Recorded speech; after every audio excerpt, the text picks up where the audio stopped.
Hello and welcome back to the official Scottish Rugby podcast. I'm Jamie McMillan. With me on the podcast this week is current Scotland captain Rachel Malcolm and former Scotland captain Chris Patterson. Our special guest this week on the podcast is none other than Scotland and Exeter Chiefs star Sam Skinner. Well, there's no Al this week as he is on holiday, but I'm delighted to say that coming back after a period of hiatus, is that the right word to use? A period of absence, Chris Patterson is back on the podcast. Mr. Mossy, how are you, sir? Are you really delighted? Of course I am. Good lad. Yeah, no, I'm well. It's coming back on a part-time basis from furlough. Obviously, it's difficult time for everybody. Everyone's in difficult situations, but it is what it is. The players are back training as we work towards the game. So obviously, most of my time spent working with the kickers and working with the players. So obviously, there's not a huge amount to do when the players are all on furlough. So back in a kind of part-time basis, and delighted to be joining you guys back in the podcast.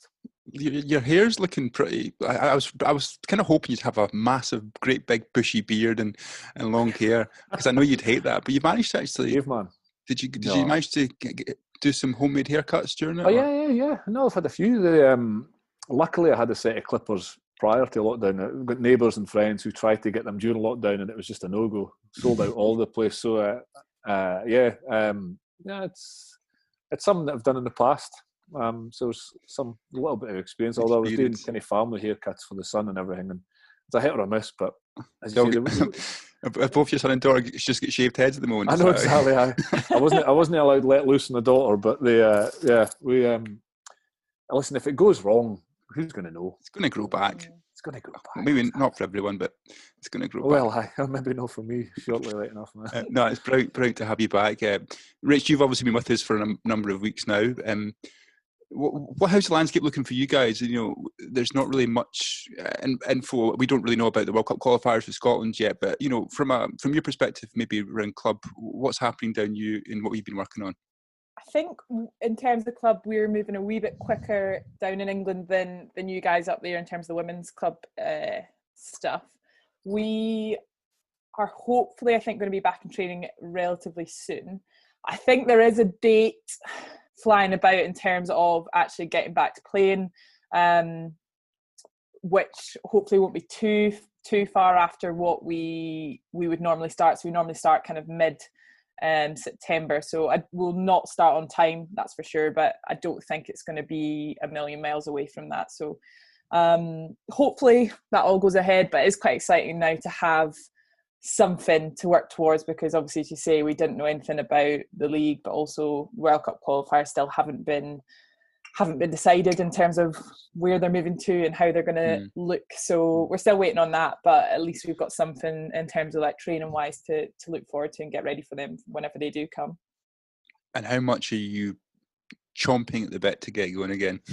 Yeah, no, I am. I think I've trained pretty consistently throughout the whole of lockdown. There's not a huge amount else to do. But also just with all of us are just trying to stay in shape, because obviously we didn't know when we get back to rugby, so you want to be in condition where you can just play rugby and not have to worry about the fact that you're not fit or strong enough or whatever it might be. So yeah, I'm bored of training on my own, so just to be back with a group of players and doing stuff with other people will be really good for motivation and just keeping going. So no, I absolutely can't wait. I suppose it's keeping fit's not the problem, is it? Like, you know, active, fit, healthy. It's being conditioned, and with little or no access to gyms really until anything you've got at home, I suppose. You could be as fit as a fiddle, but actually conditioned to play rugby is a different thing, isn't it? Yeah, so I think it's going to vary massively, because I've actually been really lucky in that I've managed to get weights and enough weights to pretty much maintain from a strength point of view. So. But I think, like you say, it's going to be a massive spectrum of different entry kind of conditions. So, we were saying earlier, having people, up to 100 kilograms, some of the girls in some of the teams at the moment running at us, we need to be as strong as we were before. So even yeah, scrum, I think ball it's technique, the whole thing, isn't it? So yeah, I think the safety thing is going to be the biggest thing going back in. It's going to just be in kind of assessing where people are at and how we can build things up in a way which is safe for everyone. Or maybe, wishful thinking, it'll make the product even better. We might get away from the kind of the reliance on physicality that's been the last maybe 5-6 years of the game. It dominated the game. You might get kind of discrepancies in condition that actually get back to aiming for space. Who knows? Yeah. I mean, that would suit us as a team because we're quite small and we play, we like to play relatively quickly and open. At least our backs do. I'm not really one for that, but so yeah, no, I think, like you say, things might change a little bit just because of the lockdown effect and the fact that, I mean, having a look at some of our guys, I do think probably we're going to come back slightly smaller than what we were initially. Which could influence the way that we play the game as well. See, I was thinking that because obviously been watching a bit of the Super Rugby in Australia, New Zealand, and the game's played differently there anyway to what is in the Northern Hemisphere in some ways. But coaches with time on their hands are often quite a dangerous thing because you've got so much time to think and no real time to try out what they're thinking, if that makes sense. Yeah. So for 3-4 months, you've got coaches, brilliant minds, quite creative minds, thinking all different bits and pieces. So what we get when rugby restarts might be a completely different product to what we had when it finished. Some of it might work, some of it may not work, but I'm actually quite excited to see if we are going to get a different product and different coaches with a lot of time in their hands come up with the new solutions and creative ideas. Yeah, definitely. It will be interesting to see if, like teams who've got a really kind of set style of play, if that becomes slightly different because of that as well. And you've got, I suppose, the lockdown or the break crossing over seasons. So you've got different signings with different players. So what your team looked like personnel-wise 4 months ago may be hugely different to what it looks like in 6 weeks when games start again. So a lot to look forward to, Jamie. I'm delighted to be joined now on the podcast by Scotland and Exeter Chiefs star Sam Skinner. Sam, how are you, mate? I'm very well, thank you. Thanks for having me. No, thanks for coming on. It's good to get you on. It's been a while since we spoke to you. No fault of your own. You've been involved in Scotland, but you had that pretty long layoff with injury, so it's good to get you back on to our channels. Let's start off with a quick one. Where are you just now, Sam? I presume you're down south. Yeah, down in Exeter. Just started training again with the Chiefs. Luckily, just got a week off at the minute, so got my feet up. Nice. And how are you finding the whole back to training? I mean, we've had a pretty long layoff. I know you guys have been back getting ready to get going again in the Gallagher Premiership, but how have you found the return to training? Yeah, it's been good. I think we've been back in a bit sooner than the boys up in Scotland, but we at first were just doing basically running drills distant from each other, and we were allowed to chuck a ball around, which we had to wash all the time, things like that, all at distance. And then the last couple of weeks, to be fair, we've been actually doing proper training, which has been a bit of a shock to the system, but it's been good for the boys. And we had our first contact session last week, which was interesting. But we shall see how it goes. What was interesting about it? We call it Mortal Kombat. Basically, it's it's a 3-on-3 drill where there's one ball carrier and 2 defenders, so you're never coming off good in that drill. And yeah, it's not too bad. It's not too long, but it's pretty brutal.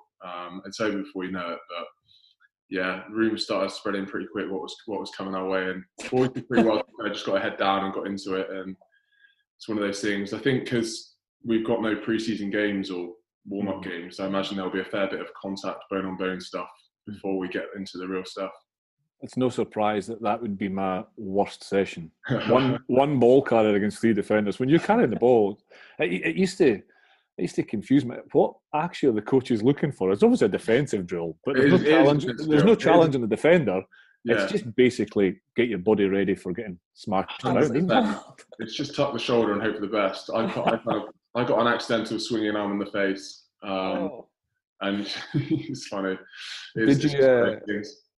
The second part of that question was, are you able to choose your group of 4? Yeah, well, it's quite interesting.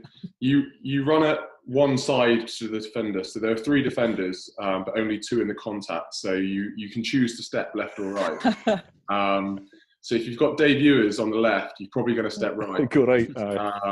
But sometimes you've not got a great choice, and you've just got to keep your head down. And there are definitely, you get some good tactics going into the little game. If you get boys running straight, or I don't know, you don't want to run too upright in that drill because it's not going to. Oh.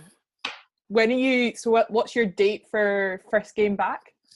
I think it's mid-August, maybe 14th or 15th. Oh, so not long then. No, not long. So yeah, we've literally got. I think we'll be back training tomorrow, and then we've potentially got 3.5 weeks, and we're straight into it. So no, we definitely need some form of contact, and probably some in-house games, something like that. Yeah. So that's quite good preparation, isn't it? Obviously, build up to full-on contact, then take a break, a few days off, just to see how the body reacts, get used to it, get a taster, and then exactly. it'll be full-on as of now, really. Yeah, that's it. You sort of get a feel for when the contact's going to come, and they're pretty good. They look after us real well, so you can pretty much end yourself and see how you come out the other side. And I think there probably were a few sore bodies the next day, but your body adapts pretty quickly, and just looking forward to it. Yeah, I think you're. I think 14th of August, as you say, I think it's your first game, and then right through until about the 24th of October. And there's obviously chat at the moment about how many games are going to be played in such a condensed time. So one thing that Exeter have always done well, in my opinion, is rotate their squad. They've got a strong squad, but that's going to be more important than ever with 2 games a week for a number of weeks as well. It will be interesting. Looking at our squad over the years, it seems to get stronger and stronger, and we've got some serious competition going on right now. And it'll be interesting to see if the coaches decide to almost play 2 separate teams, or whether they go for a first team and then have people on the bench start the next game. And it would be interesting to see what they do. But yeah, it's going to have to be a lot of discussions with the physios and manage some boys through, because like you say, it's kind of like being a kid again when you play for your school and your club and you're playing 2 times a week. So, but this time it's 18 stone bloke running at you. I suppose as well, one other thing, I assume everybody's fully fit because they've been such a long layoff. There won't be many occasions, I suppose, in our careers where the coaches have had a fully fit squad to choose from. Yeah, there are obviously a couple of niggles when you've been off for a long period of time. I'm sure other clubs will have the same, where just little what's it called, muscle tears type thing, minor stuff when you get back into this sort of intense training. But like you say, there's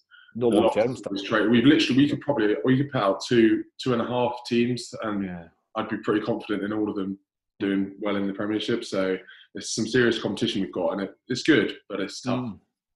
And just on that point that Mossy made there about the layoffs, you had that bad injury just before the World Cup, and I guess the positives are that this does allow you guys a little bit of rest and time to recover, but you've had a fair amount of time off.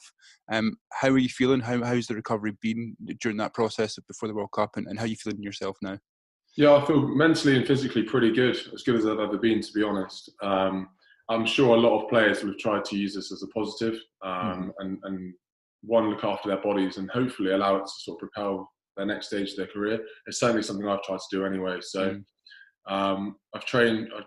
Luckily, I live with a couple of young lads here as well. So we've trained a fair amount and kept ourselves in as good a condition as possible without going overboard, so that you still feel fresh when you come back.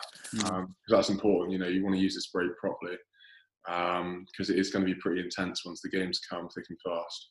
But yeah, physically and mentally, I'm pretty happy. Actually made me really appreciate, living down here. The weather was beautiful down here for the majority of lockdown. It's not a bad place to be when it's like that. And you seem pretty happy down at Exeter as well. I know you've been there for a number of years now, but you seem pretty content and happy with the club and the whole environment around that area. Yeah, it's a great place to be. I have grown up here all my life, so I don't know. We'll see what the future holds, but I do love being here. I'm very comfortable here. I've got friends and family all around me, so no, I can't be much more grateful really for the support I've had. You've got quite a good Scottish contingent down there now. How's that been, having a couple of boys down there? Yeah, it's good.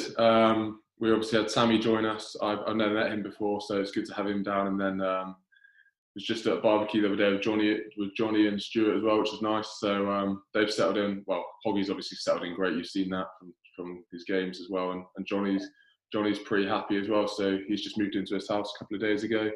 He's got a bit of polishing the floorboards to do, I think, which would be tough on his back. But we'll see how he gets on with that.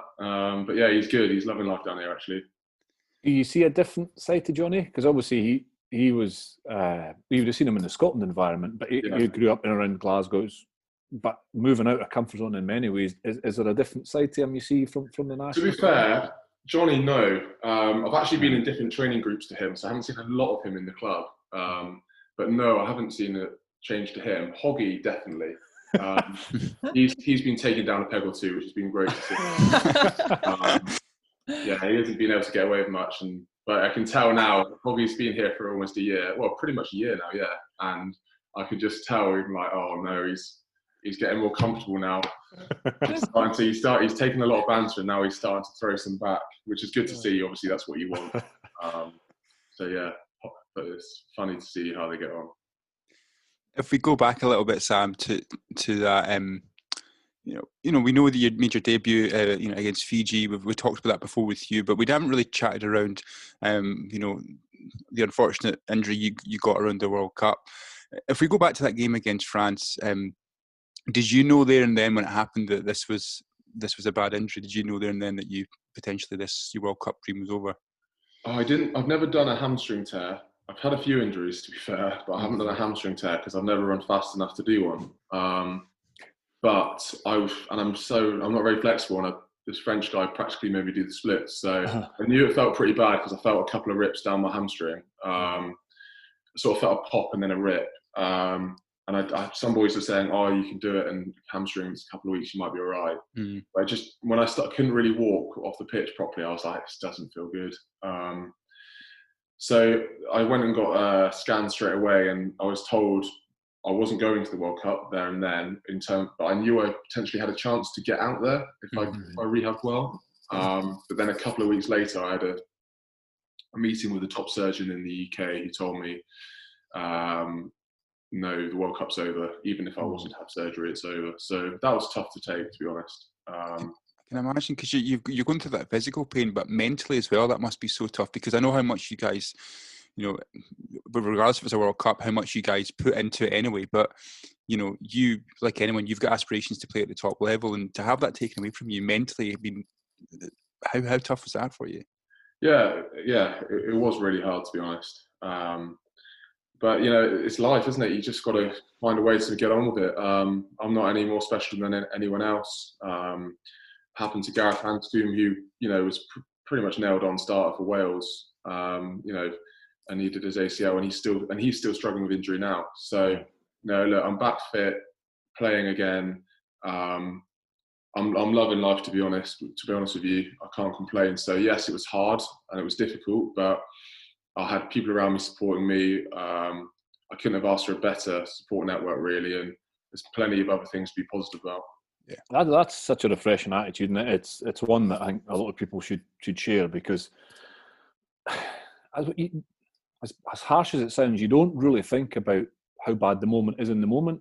No, you don't. Certainly when but you think about how to get out of it and what comes next. And there'll be a World Cup in 4 years' time. There'll be a World Cup in 8 years' time. There'll be big games. And I suppose it was really important as well to get back in the fold, just in that Six Nations game, just to kind of bookmark that season a wee bit as well and achieve a goal. That was great to get back into the squad. It was obviously a goal of mine. I wanted to be back in sooner, but the injury you just can't be too careful with hamstring injuries. And even when I was back playing, even during that game against France when I played again, which is quite weird to go full circle, I could still feel my hamstring, but just from the scarring and stuff. And it's just having... So I'm still not perfect, even when I played those 4, 5, 6 games.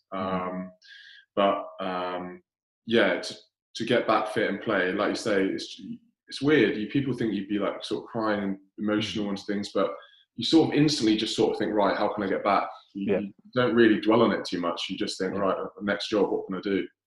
Yeah, and I think I read somewhere as well, Sam, that you I think you got away from rugby for a little bit as well. A couple of days later, did you not go down and meet some of your pals in London and just have a good catch up with non-rugby pals and just kind of almost separate yourself for a few hours? Well, mate, if I'm honest, I went to London to see the surgeon for Az's dad, I think he's the top one in the country. I was very lucky to have him, and I knew whatever he said was gospel. And this was probably the one time I did get emotional, because I always had hopes of getting back to the World Cup. And when he told me, right, it's over, I actually recorded the meeting on my phone, because I knew he'd tell me stuff and it would just go straight over my head. Oh, yeah. And then he told me, even if I was like, right, what if I don't have the operation, I just go for a World Cup here? He was like, no, you're done, mate. So I was like, right. That hit me pretty hard. So I was like, nice one, cheers. So then I don't know London that well. I do, but I don't know it that well. But I was basically near Madame Tussauds, about half an hour from southwest London, where pretty much all my uni mates live. And I called them up, and they were like, "Yeah, we're in the pub." And I was like, "Brilliant, see you there." So I had a Guinness waiting for me on my arrival with my hamstring halfway down my leg, which is fine, because I knew I was having an operation in a week's time. So mentally, that was actually really nice, because I went to uni, and it's quite funny. People laugh that rugby is your job, and you sort of sit down with your mates there, and to them it means absolutely nothing. That what I was sort of telling them, they're like, "Oh, it's just a hobby, mate. Like, chill out, you're fine." So it was quite nice, just to basically completely step out from my rugby world and just go back to my uni life and pretend I was someone else, really, just for a night. So that was good. Obviously, the next morning I felt a little bit guilty, but it was worth it in the time. What did you study? I studied business economics. Which is fine. Just found as many ways to cut corners and get through my degree as I could.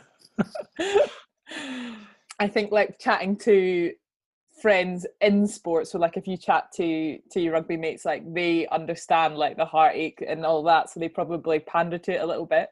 So I can definitely relate to if you actually have those conversations with people who don't know the emotional side of it and how much it means to you, and like you say, they're like, "Oh, okay, so operation next week, cool."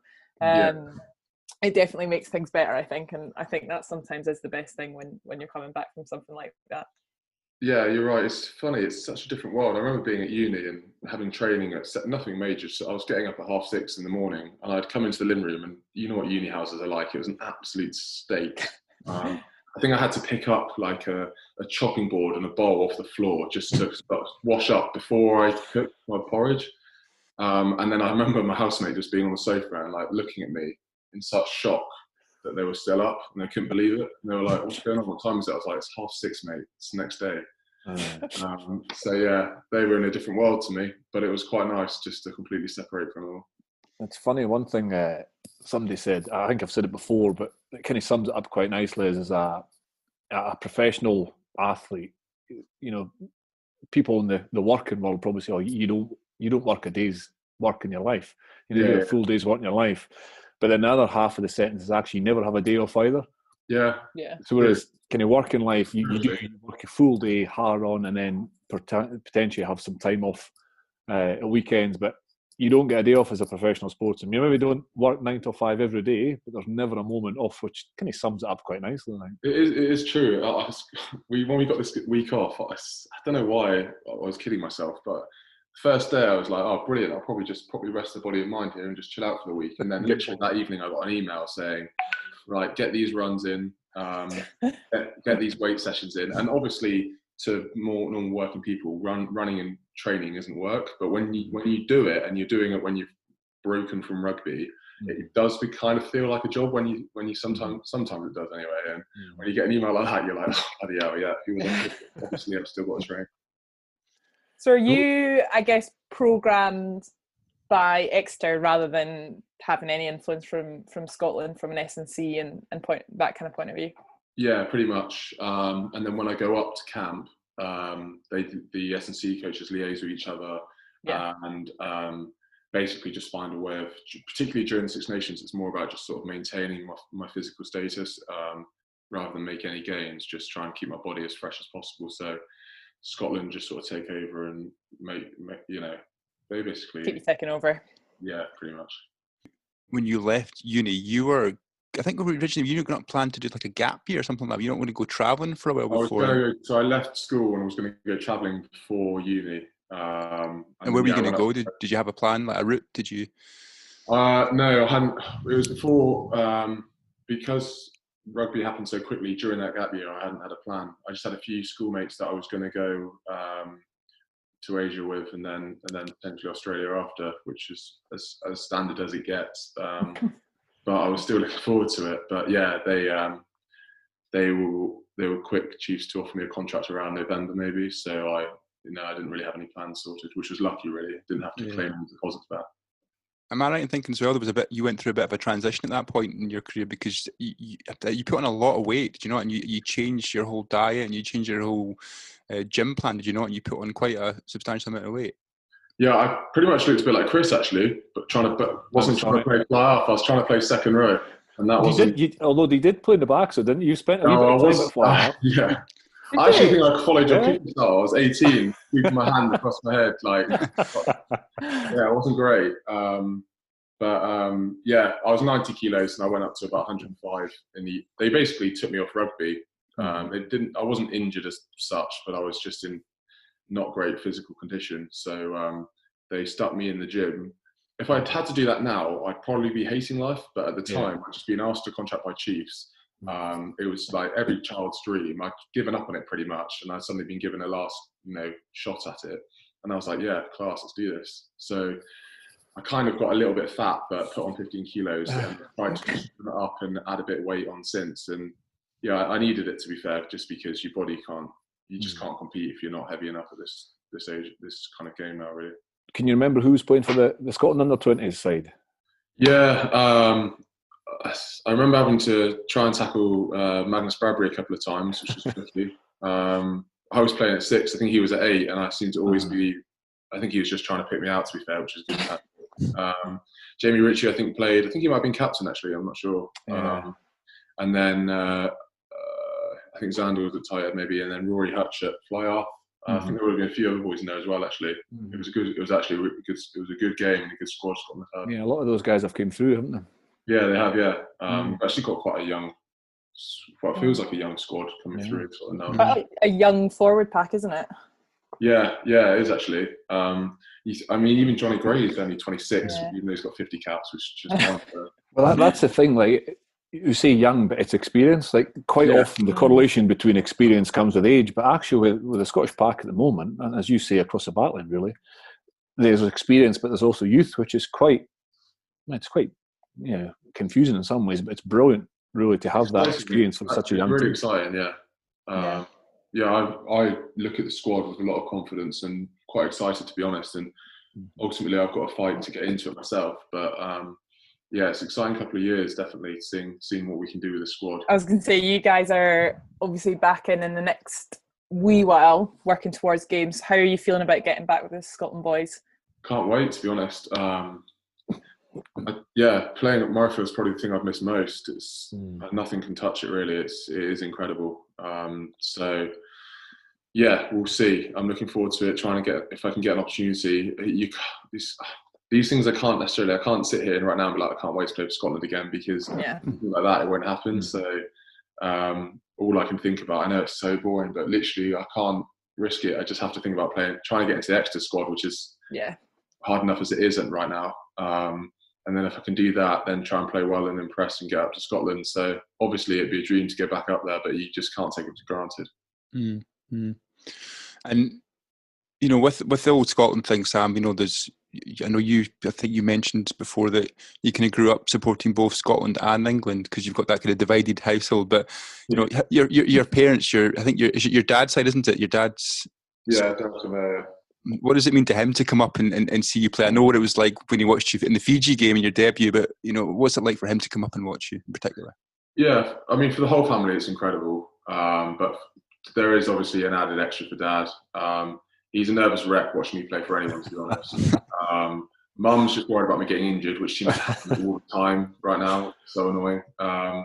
So she's drinking herself silly, just trying to stay sane. And then Dad doesn't speak to anyone, and then he's an emotional wreck, to be honest. He just is nervous as hell, wants me to do as well as I can. It's so funny. And then when I come back off the pitch, well, to be honest, the last few times I've been injured for Scotland, which has been a shame. But other than that, it's just pure elation. That moment after the Fiji game was hands down the best moment of my life, and I will never forget that feeling. And the footage you guys got of it for me when I sort of embraced my family at the end was, it's incredible, to be honest. I was so lucky to have that. And that was a big part of me wanting to play for Scotland, was, you know, my family roots and growing up supporting Scotland. And I don't know, my parents were like, no, you're not doing this for us, do it for yourself. But to see the smile on their faces, you know, it's pretty cool. It's pretty special. And Rich, your dad, you know, he's a big rugby fan as well. What's he like in the crowd when he's watching you? Is he quiet, or is he shouting, or what's he doing? He sounds exactly the same as your dad. He is definitely shouting. He does not speak to anyone. Yeah. If he comes to watch my club games, he leaves my mum, and he walks up and down the touchline with the play. And then I'm pretty sure he feels the wins, losses and the injuries more than I do. I remember my first Six Nations, I got an injury in my first game, which, similar to you, they thought might get back, but they ruled me out for the whole competition. And I remember he came home after I'd had the news from the doctor, and he was like, "Are you okay?" And I was like, "Oh yeah," like I kind of thought that was going to be the case. And he was like, "I'm not okay." I was like, "I'm really sorry you're not okay, but we kind of have to get through this." But yeah, no, he's brilliant. And like you say, like, it's amazing to have people like that there who you're doing it for, and it makes all those moments special. And Mossy, I know, what were your parents like when you were playing? Were they just, I can imagine them just maybe sitting quite quietly, or were there any vocal parents there for you? Not really, no. It's really similar, isn't it? It's just like, it's just a sense of pride. And it's funny, I was asked quite recently to kind of give views on playing for Scotland for the guys at Scottish Rugby. And it's funny because I genuinely think, like Sam says, when you start out, you're doing it for everybody else. You're not doing it for yourself at all. Yeah. You are actually doing it for other people. And I think as certainly your career progresses, it changes a little bit. You're still doing it for other people, but you become a little bit more kind of driven, and you have to block out more negative things than you do as a young player. And it does become a little bit more about you kind of pinpointing on that focus. Whereas when you start out, it's for everybody that's ever helped you: parents, family, teachers, coaches, and it just shows you what it means to play, really. But I'll be genuinely honest and say, as you get older, you're still doing it for other people, but you have to actually really get into the core of yourself and continue to deliver to improve, because it gets harder and harder. Do the nerves ever go away for you guys, like Sam, Rach? Like, if you look, well, Mossy, you look at your first game, your last game, were you still the same? Totally nerves-wise, totally different. And Sam, Rach, where are you now in that journey? I'm still a nervous wreck, pretty much. I'm pretty known for it, to be honest. Before most games. How do you show your nerves? Test, anything. How do people know you're nervous, Rach? What do you? I go quiet for sure. You're quiet. Headphones go on. Leave me be. But then, to be fair, just before you go out and you kind of come in, do team talk, whatever it is, then I'm like, switch on, it's okay. So I almost want to like fast forward that whole day and just get to like just before you go out. The warm-up's the worst bit. Mm-hmm. Once I'm warmed up, I'm fine. But that chunk of time between kind of getting up in the morning to actually walking out on the pitch is the absolute worst. Well, so you said it's completely different. What do you mean by that? I never had a care in the world in my first cap. Didn't care. Excited, happy, just this overwhelming desire to prove I could do it and just enjoy it. And then as more expectation builds on you, it does become more difficult, and you worry more about a mistake the older you are than the younger you are, I've found. And I totally agree with Rachel that the nerves, they don't affect in any way, shape or form when you play, but it's the period between pre-match meal at the hotel, getting on the bus, getting to the ground, you start to get all the, not self-doubts, but doubts and what-ifs and scenarios. But you get so much, I got so much strength and just, I suppose, empowerment as soon as you cross the line, the whistle goes, because you can actually act on it. You're not you're not thinking about what ifs. You're actually in the moment and in the now, and that's where you're in control of that. So it's fine. So there's beforehand, the older you got, the kind of worse it got for me. Does that sound similar to you, Sam? A little bit different, actually. For me, it comes in waves. I was bricking it for my first Scotland game. I was absolutely bricking it. And then for my second one, Johnny Gray was ill the day, but I didn't know that. I just thought he was nervous, and I heard him being sick, and I was like, "Oh my god, what is going on?" I was just desperate to prove myself in front of my teammates and Scotland Nation, really, because I probably would have been a bit of an unknown entity to them. So that's where my nerves come from. And then once I play 3 or 4 games in a row, my nerves sort of go away, and it just turns into excitement. I know people trust me, I trust them. Confidence comes, and I'm fine. But I had a thought a while back. It is funny, you have these sort of big guys in a tunnel waiting to go out, and then in everyone's heads they're all absolutely bricking it. Yeah, you think that guy wants to kill you, but actually he's just thinking, Yes. no, I'm actually bricking it and want to play well. So it's a funny thought, really, but yeah, it comes and goes. Like, for example, my first game back for Chiefs, hopefully when I get it, I'll be nervous for that one as well, because competition for places, you want to play well. But once you start getting to the rhythm, it's all right. You're away, to be honest. And just remind us, Sam, when is the first game and who are you playing? Who are Exeter playing in August? Well, I think Chris said it's the 14th of August. 14th of August. We've got Leicester Tigers. So we'll probably have, is it Nadolo running down our channel? Which would be nice. New signing. Yeah, Matty he Scott takes a bit well. of stopping. Yeah. Matty Scott at Leicester as well. Well, Yeah, he'll be a hell of a player for them. Yeah, well, we wish you all the best on your return, and we hope to see you out with Exeter soon. Really appreciate your time, Sam, and all the best for the new season. And we're looking forward to see you hopefully again in Scotland camp come the autumn. Cheers, guys. Thanks for having me. Thanks, Sammy. Cheers, Sammy. Mossy Rach, great to hear from Sam Skinner, and it's good to hear that he's fit and healthy and looking forward to getting back to rugby. One of the things he talked about, Mossy, when we talked about the S&C question that Rachel asked him was, he said he looked a little bit like you when he started playing.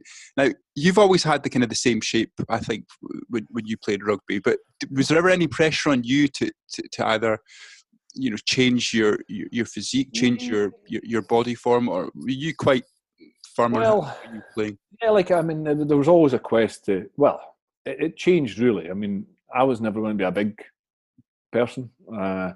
I went through different training profiles, different techniques of being banned from running in pre-season to try and add weight and gain weight, and I never really changed. In all honesty, I got stronger. The one thing I did was get stronger and more powerful, but I was never going to put a huge amount of weight on. So, and if you think about it, if I did, it would only be 2 or 3 kilograms at most, and I'd go from being 79 or 80 kilograms to 82 or 83, which in the grand scheme of things isn't really going to make that much a difference to your performance.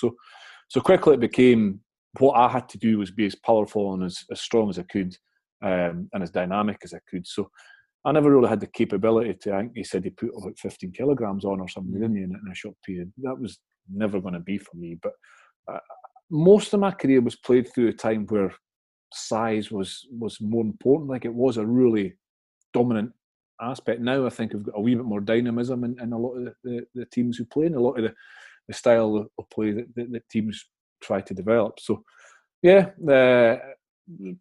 pressure is probably not the right word. You're helped to develop, to make you as effective as possible. But I would say, yeah, strength and conditioning coaches would rather I was a wee bit heavier, put it that way, but it wasn't possible.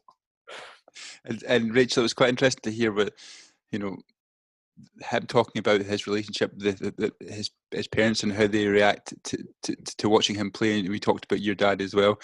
We didn't really ask him the question, but it must be an amazing lift for you that your dad comes down to all the games. I know he's walking up and down the touchline like a touch judge, but you wouldn't want it any other way, would you? I mean, no, my dad is a massive part of kind of why I've played sport. He's, since I was probably probably since I could walk.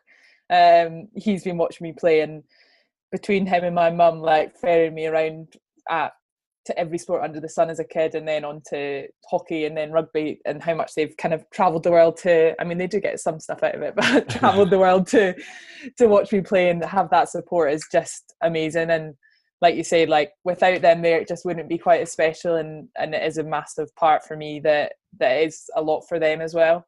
And yeah, so yeah, it's really, I think it's nice to hear from like another athlete and having kind of similar values in that respect, and it is nice to see that. He comes across so well, Sammy, doesn't he? Like, yeah, I mean, it's so like he's philosophical about a lot of things, but some of the stuff he was saying about his recovery from injury and looking ahead, and just the fact that he said so many times about how hard he's going to have to work to get his position, like he's taken nothing for granted at a club or international level. Seems to take everything in his stride. Like when he came into the national setup initially, he's a guy who could fit seamlessly into what Gregor wanted to do, whether it was, you know, she says, is one ball carry against three defenders smashing through, or whether it was his subtle hands to release players. He, you know, joked about it, but he did play a bit of time at standoff when he was lighter, Jamie. But he's just such a great asset for us to have in terms of his philosophy and how he comes across, but his ability to play loads of different ways in the field as well. Remember when he kind of came onto the scene and not really knowing much about him, and kind of him standing out almost in a good way. I remember one of his first games, I'm sure he got like player of the match for Scotland. Yeah, against didn't Fiji, he? yeah. And I think I picked it.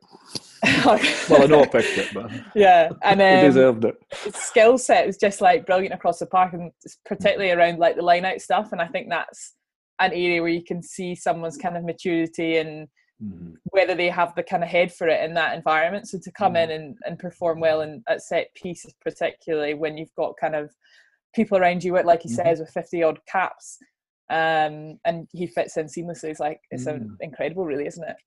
And on that as well, now I haven't got my book, but I'm sure he was man of the match against Fiji. When was he not playing back row as well? So it wasn't even his normal position that he normally played. He moved to 6. I think he started in second row, then moved to 6. He moved to 6, but so he had to adapt during that game as well. But again, what about that versatility, Moss, Rach, in the current game?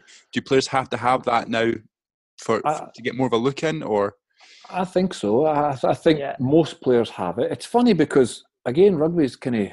It always changes, and that's what we're saying about a change after 3 or 4 months without rugby. What change they're going to see, but rugby was going a bit specific for me. So like there was players only really had to be exceptional at one thing, whereas I think it's changing again. Like being able to play 2 or 3 different positions effectively is really important.